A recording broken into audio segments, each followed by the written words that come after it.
wala palang drug testing para sa ating mga kandidato, Naku po. kahit national position. So ito ay mga areas that we can establish, pwedeng mag-create ng batas ang ating Senado. Bago kay Partner Admar, tuloy ko lang to sa PIDEA Leaks. May hearing ulit next week at ini-invite talaga si former Executive Secretary Ochoa. Gano'ng kalaking lead yan para matapos na itong mga tanong kung totoo nga bang gumagamit ng white powdery substance si PBBM. Normally yan, isang beses ka palang hindi pumunta or let's say twice hindi ko kung ordinaryong mamamayan ka, makukontempt ka kagad eh. Dito 2 beses hindi pumunta si former executive secretary at may mga ilang mga senador na umaapila pa na wag na. Ito nga mga kababayan, bago natin ituloy ang video na ito, kung bago ka lang sa aking YouTube channel baka pwede makahingi ng like at subscribe at click mo na rin ang notification bell para updated ka sa aking nilalabas na bagong video. Salamat po. Sa ibang paksa naman, ano po ang na-establish, ma'am, sa tingin po ninyo, doon sa marathon hearings po sa PIDEA Leaks sa Senate? To be kind. Hindi, papakabait tayo dito. Sige lang, go lang. Nakikita ko dito is that unang-una ang PIDEA made a mistake. Not a fatal mistake, pero nagkamali sila in assuming that an authentic document is the same as an official document. Magkaiba po yun. Pwedeng authentic yan na hindi official. Pero ang official document, parating authentic. Pero, in order to say that a document is authentic, isa lang ang kailangan gawin, yung testigo ng tao na gumawa nun para ma-authenticate ang isang document. Kumbaga, yung tao na gumawa nun, sasabihin, pagka sa hukuman niya, di ba, ipipresenta yung document, sasabihin, alam niyo po ba, itong dokumento na po, opo, ito po ay isang, request for investigation. Paano mo naman nalaman na ito ay isang request for investigation? Ako po kasi ang nagsulat niyan.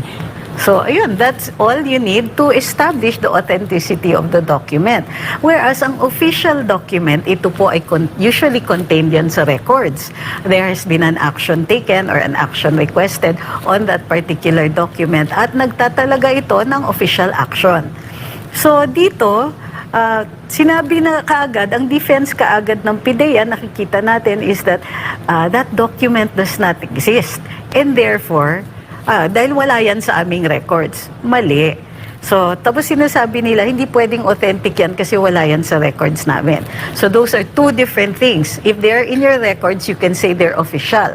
Pero it doesn't mean that it doesn't exist or hindi ito authentic just because wala yan sa records. So, later on, na-establish doon sa usapan, sa presentation ng PIDEA na maaari talagang merong request for investigation na hindi magiging official document kung ito po ay tinanggihan.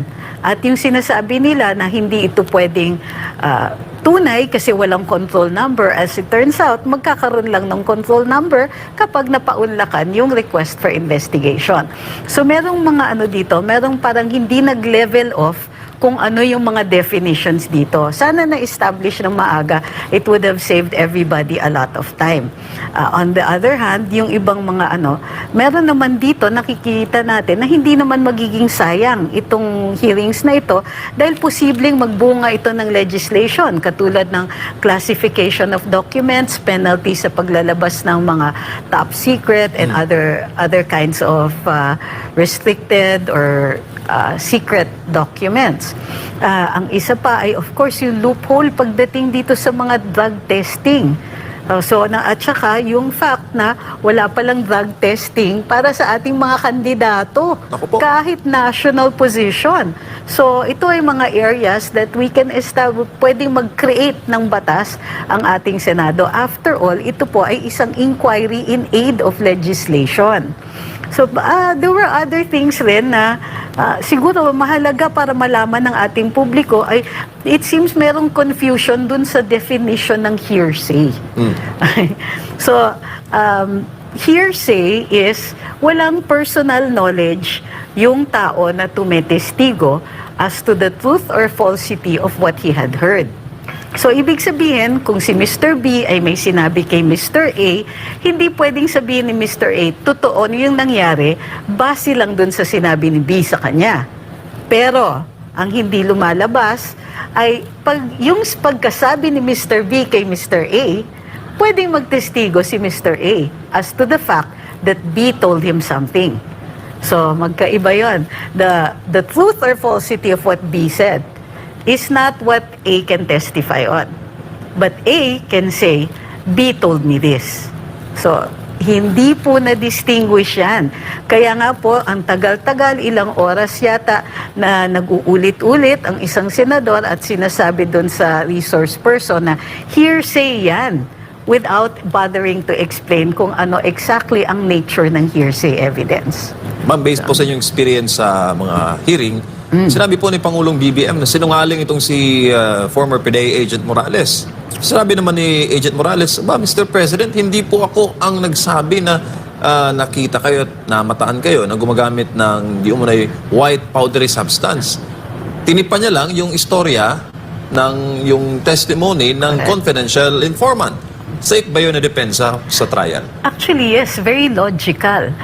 Nung sinabi ni Mr. President, ni Pangulong BBM, na itong taong to, yung resource person, ay sinungaling, professional liar, Jukebox. Jukebox, di ba? Medyo off. Hindi siya swak eh.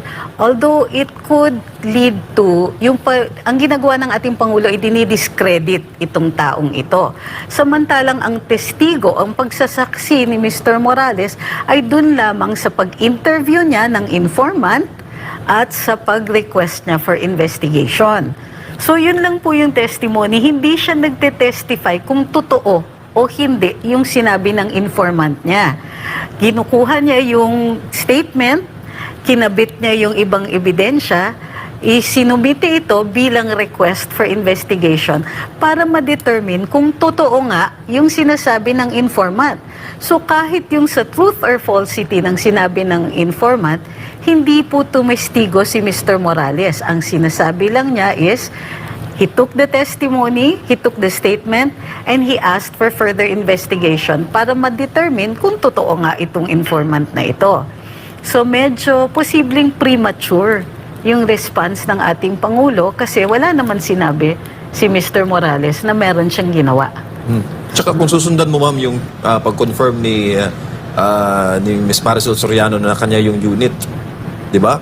Di ba sa trace, dapat doon ng focus ng investigation na, di ba? Dapat. Kasi Sequence. ibig sabihin, na ano din na-confirm certain facts dun sa request for investigation. Kasi unang-una, di ba, nung una, dinidiscredit. Parang sinasabi, hindi 4C yung nilagay nyo dyan. Pero in another document, 46, 46C yung lumilitaw. Pero alam nyo, sa totoo lang, sa hukuman, magmamatter lang yung precision nun kung humingi ka ng search warrant. Pero kung ikaw ay tumitestigo, pero you sufficiently identify the place, ibig sabihin, ay nag-take ako ng elevator, lumabas kami sa, 4th floor, at pumunta kami dun sa 6th door. So, sufficient na yon. Kung nagkamali kayo dun sa pagkasulat, pero dun sa testigo, makokorekt mo yon, hindi yon discrediting evidence. Magiging problematic yan kung merong search warrant, ang nakalagay sa search warrant L4C, hindi mo pwedeng i-search yung 46. 4C lang ang pwede mong i-search. So, ganun yung ano. In this case, there was no search warrant involved.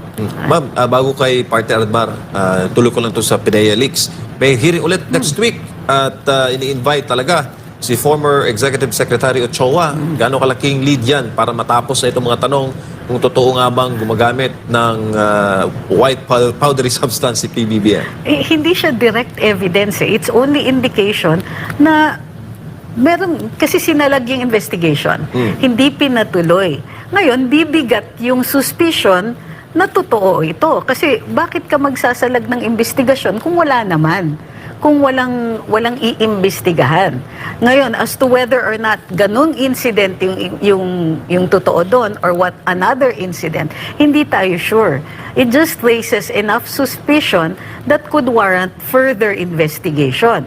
Bakit mo i-deny di ba? So, pero ang notice ko dito is that normally yan, isang beses ka palang hindi pumunta, or let's say twice hindi ko kung ordinaryong mamamayan ka, makukontempt ka kagad eh. Dito 2 beses hindi pumunta si former executive secretary at may ilang mga senador na umaapila pa na wag na, hindi naman siya involved dito, hearsay naman ang sinasabi kung bakit ganon. So nakikita din natin that there are further attempts na hindi ito matuloy.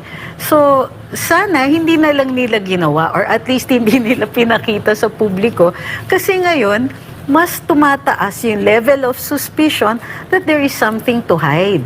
So, ang ating mga public officials should also be mindful dun sa kanilang obligasyon to be transparent. And if may magagawa sila that raises suspicions, nawawala yung tiwala ng taong bayan sa ating mga institusyon. So they should be very mindful that their actions lead to a distrust. Pag yung distrust na yun ng taong bayan ay lumala, it is counterproductive for the country. So dapat sana may konting awareness lang na doon sa ginagawa nila. 'Di ba medyo nakaka-off lang. Opo.